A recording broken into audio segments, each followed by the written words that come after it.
Learn how to factory reset an HP All-in-One 24 with this step-by-step walkthrough. Restore your computer and remove personal data before selling or giving away your computer. So this should hopefully be a pretty straightforward process, guys, and without further ado, let's go ahead and jump right into it. It's supposed to not delete your personal files. I strongly suggest you create a backup of any important files or documents before you proceed, because even though it might say that it's going to save your personal files, there's no guarantees that it will, so just keep that in mind, and we're going to go ahead and jump right into it. So we're going to go ahead and start by right-clicking on the Windows Start menu, and we're going to select the settings.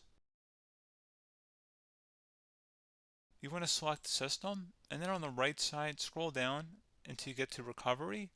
Reset Advanced Startup Previous Version of Windows. Go ahead and open that up.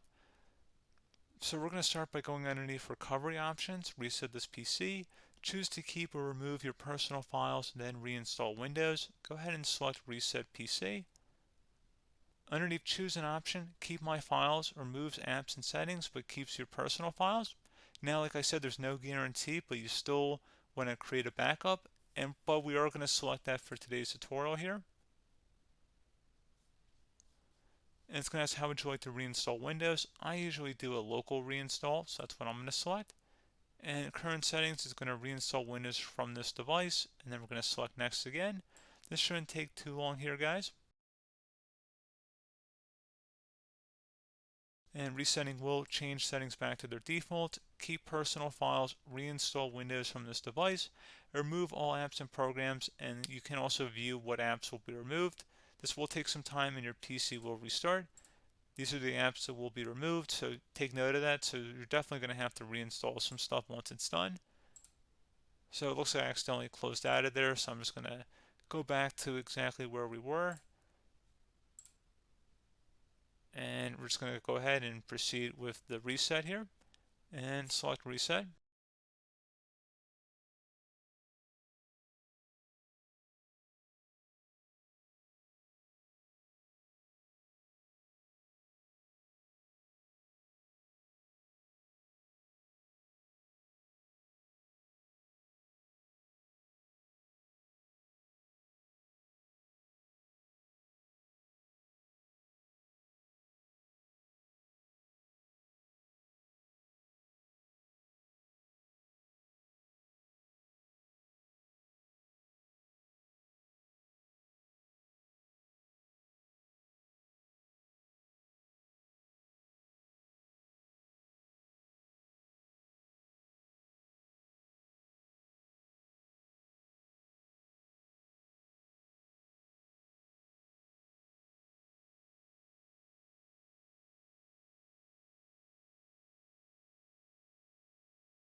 And there you go, guys. Should be simple as that.